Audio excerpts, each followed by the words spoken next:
E aí, pessoal, tudo bem? Bom, pode ser que o pessoal no meu debate lá com o Eric Mota tenha razão, né? Eu não achei tão ruim assim, eu achei uma troca de ideias muito legal. Só que eu queria ilustrar isso para vocês, para mostrar como é que é um debate de ideias, né? Talvez alguém aí quisesse lavar a honra, né? Contra o esquerdista malvado, mas a gente vê uma boa interpretação vindo de Rodrigo Constantino, por exemplo. Não tenho o nível do Rodrigo Constantino, eu sou uma pessoa comum. Eu sou crítico, né, em algumas coisas, inclusive nos exageros, e coloco aqui o depoimento do Rodrigo Constantino durante o debate da PL 2630, que nós temos muita preocupação com esse debate, a situação em que nós podemos nos encontrar se esse PL for aprovado. Esse PL ele é tão ruim que ele chega a ser uma das piores leis que podem ser criadas no Brasil. Olha, o AI-5 fica no chinelo perto desse PL. O AI-5 fica no chinelo, tá? Então, aqui vai para vocês a íntegra da fala do Rodrigo Constantino e depois eu vou fazer algumas argumentações após a fala dele. Tá bom? Valeu!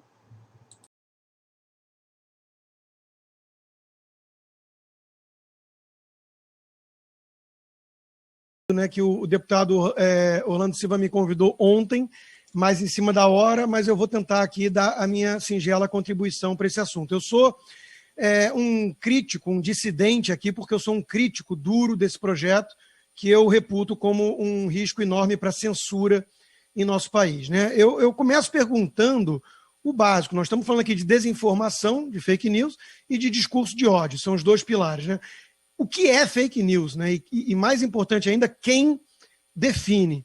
Qual é o artigo do Código Penal que está tipificando ali esse crime, né? Que inclusive serviu como justificativa para um inquérito, aí sim, ilegal do Supremo Tribunal Federal, que persegue um espectro apenas do pensamento político. Né? Eu tenho uma tese que eu queria compartilhar com os senhores e senhoras aqui, né? E a minha tese é a seguinte: uma bolha, de certa forma, com um viés predominante, progressista, quase hegemônico, na mídia tradicional, foi furada pelas redes sociais. Na mídia não existe, por exemplo, e eu desafio os senhores, né, a verificar isso, praticamente não existe a expressão extrema esquerda. Você nunca encontra extrema esquerda em manchetes e nada disso. Mesmo quando são defensores de revolução socialista, do comunismo, invasão de propriedade, MST, MTST, nunca é chamado de extrema esquerda. Mas extrema direita tem aos montes. Basta estar à direita, por exemplo, do PSDB, que é um partido de centro-esquerda. E as redes sociais furaram essa narrativa quase hegemônica e isso tem incomodado muita gente. A direita é chamada, né, nas redes sociais e na imprensa, de nazista, de fascista, de extremista, de xenófoba, de racista, com uma tranquilidade ímpar. Né? Banalizaram, inclusive, esses termos, que são termos muito duros, né? E não deveriam ser banalizados porque remetem a coisas muito terríveis. Então, o meu receio é que esse projeto esteja alimentando, de alguma forma, aquilo que o George Orwell tão bem retratou na sua distopia de 1984, que é o Ministério da Verdade. De alguma maneira, delegar a alguns grupos o poder de determinar o que é verdade ou não, e aí eu entro na segunda questão, o discurso de ódio, que é um pouco mais delicado. Mas antes, eu vou até citar uma deputada que tem sido bastante engajada nessa causa, chegou a defender, por exemplo, a criação de uma espécie de reserva de mercado para as agências de checagem de fato, que é a deputada Tabata Amaral, e ela, nesses dias, nas redes sociais, chamou de fato, por exemplo, o que a revista Piauí trouxe acerca de uma reunião que teria acontecido com o presidente Bolsonaro e mais 3 ministros ou 4 apenas, onde ele teria dito que queria intervir com as Forças Armadas no Supremo Tribunal Federal.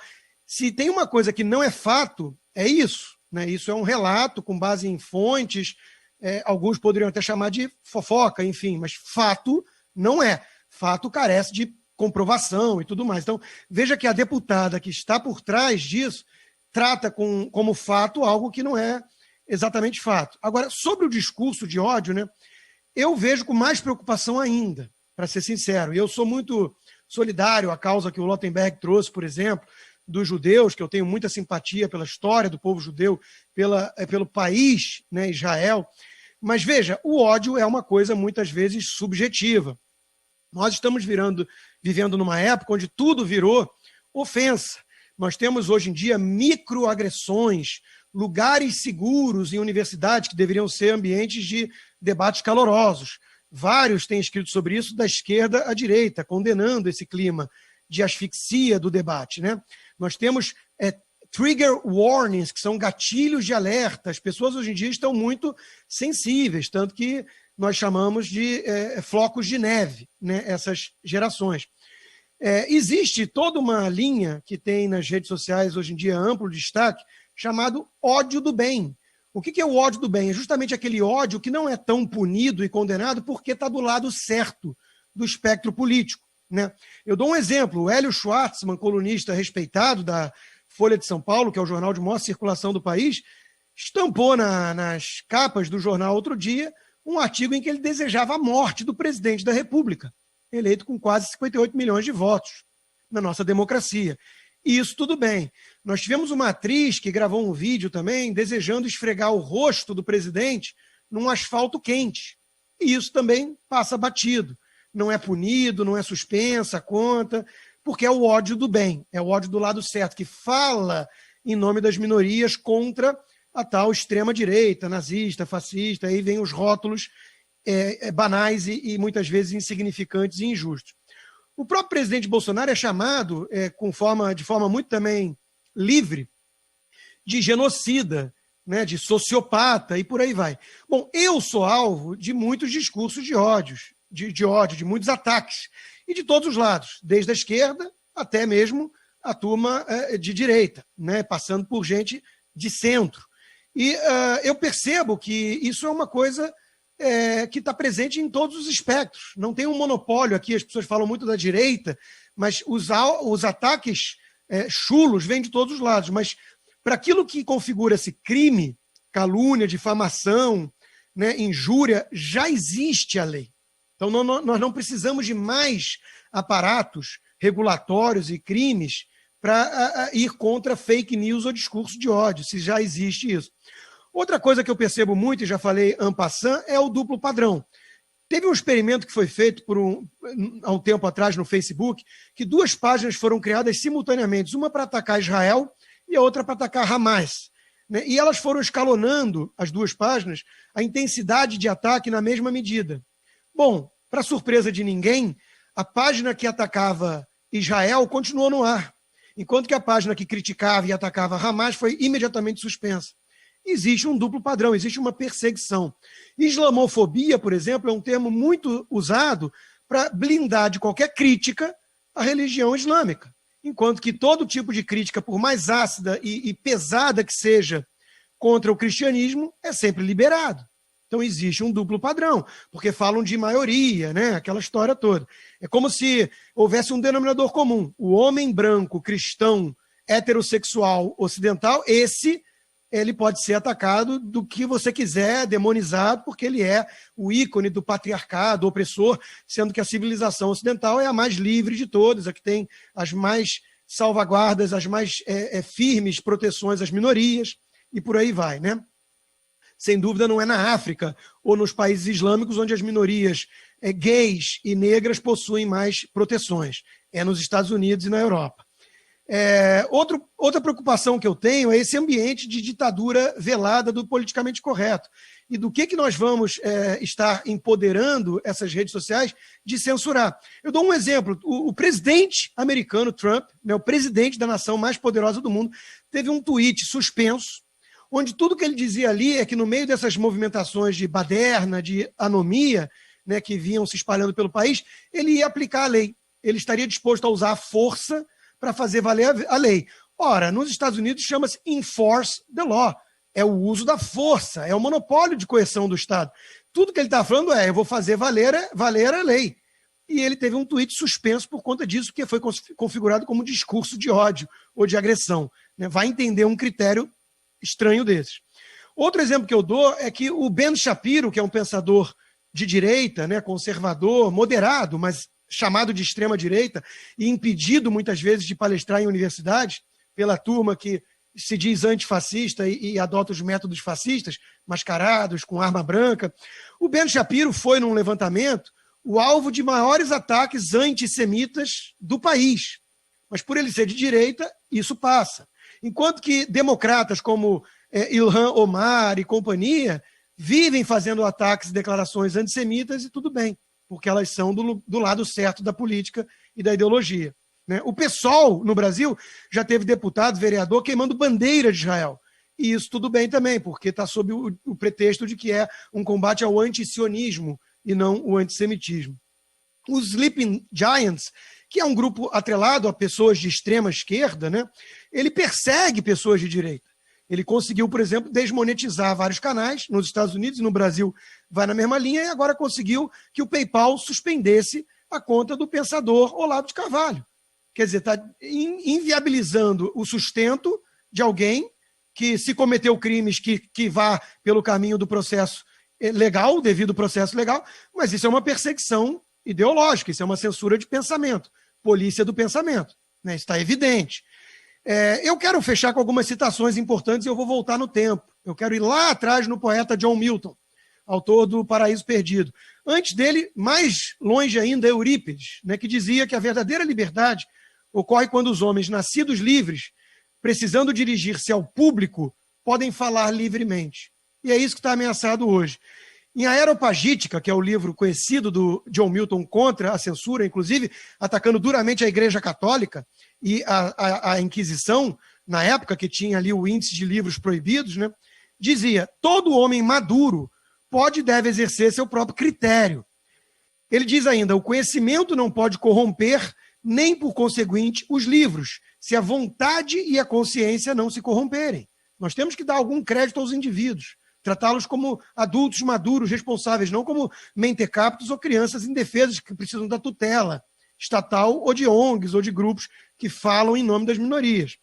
A censura, segundo Milton, obstrui e retarda a importação da nossa mais rica mercadoria, a verdade. John Mill ia na mesma linha, John Stuart Mill, quando dizia que confrontando narrativas é que a gente podia fortalecer aquilo que era mais verdadeiro, não tentando mascarar, ocultar, proibir livros, nem mesmo um livro abjeto como Minha Luta, de Hitler, que aqui nos Estados Unidos você pode comprar. É melhor conhecer o inimigo, como dizia Sun Tzu. Por outro lado, Trotsky dizia que os jornais são armas, e por isso é necessário proibir a circulação de jornais burgueses. Né? Trotsky defendia a revolução de uma forma, esse sim, um tanto genocida, psicopata até. Lenin, seu comparsa, foi na mesma linha.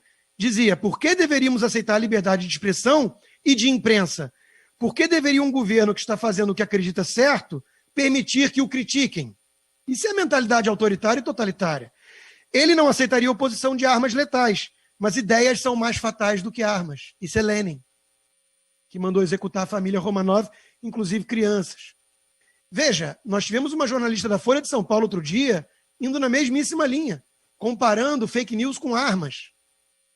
Isso é perigoso, nós estamos começando a flertar com medidas perigosas. Eu quero fechar com uma frase do Milton: dai-me liberdade para saber, para falar e para discutir livremente, de acordo com a consciência, acima de todas as liberdades. Meus caros, a menor minoria de todas não é o negro, não é o LGBT, não é o judeu, não é o cristão, não é o muçulmano. A menor minoria de todas é o indivíduo, é o cidadão. E essa narrativa que segrega sempre com base em algum critério, ela só fomenta mais ódio e não mais tranquilidade e paz. Nós precisamos ter tolerância uns com os outros, o que não significa aceitação ou aplauso. Eu sou livre para repudiar certas bandeiras, certos pensamentos, desde que eu não cometa crimes contra aquela pessoa, desde que eu me expresse livremente atacando suas ideias. E é isso que está em risco aqui. A liberdade do indivíduo, por meio de uma censura do Estado mascarada de combate a fake news e discurso de ódio. Muito obrigado. Agora, na esteira do nosso Rodrigo Constantino. Eu vou mostrar para vocês que não precisa de PL 2630 e tem maneiras de vocês fazer boletim de ocorrência com questões voltadas para a internet muito fácil, e isso tem sido ignorado só por uma perseguição à esquerda, viu, senhor Eric Mota? Nós vamos mostrar aqui agora, já que o senhor vai fatiar a nossa entrevista, nosso debate, vou mostrar para o senhor Eric Mota e para todas as pessoas que eu concordo em grau, número e gênero com o Rodrigo Constantino, tá certo? Então, vamos mostrar aqui rapidamente para vocês.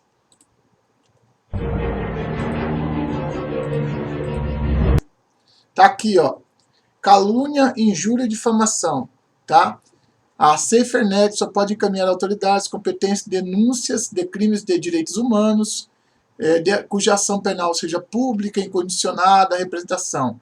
Por isso a SaferNet só recorre por meio das denúncias, no caso de pornografia infantil, racismo, homofobia, xenofobia, apologia, incitação de crimes contra a vida, neonazismo e entre outros, tá? E aí a gente tem aqui os crimes de ameaça, artigo 147 do Código Penal, calúnia, artigo 138 do Código Penal, difamação, artigo 139 do Código Penal, injúria, artigo 140 do Código Penal e falsa identidade, artigo 307. Depende por determinação legal que a queixa seja realizada pela própria vítima. Esses crimes, mesmo cometidos pela internet, devem ser denunciados pela vítima na delegacia mais próxima. Aqui, ó, dentro da ameaça, por exemplo, a incitação às raças, contra as raças, como o antissemitismo, exemplo, estou dando um exemplo, ou né, quando a pessoa utiliza a falsa identidade para fazer isso, ou quando ela injuria, ou quando ela difama, né, ainda existe também outros dispositivos que falam de crimes raciais, que são análogos, tá? Aí tem aqui, ó, os passos.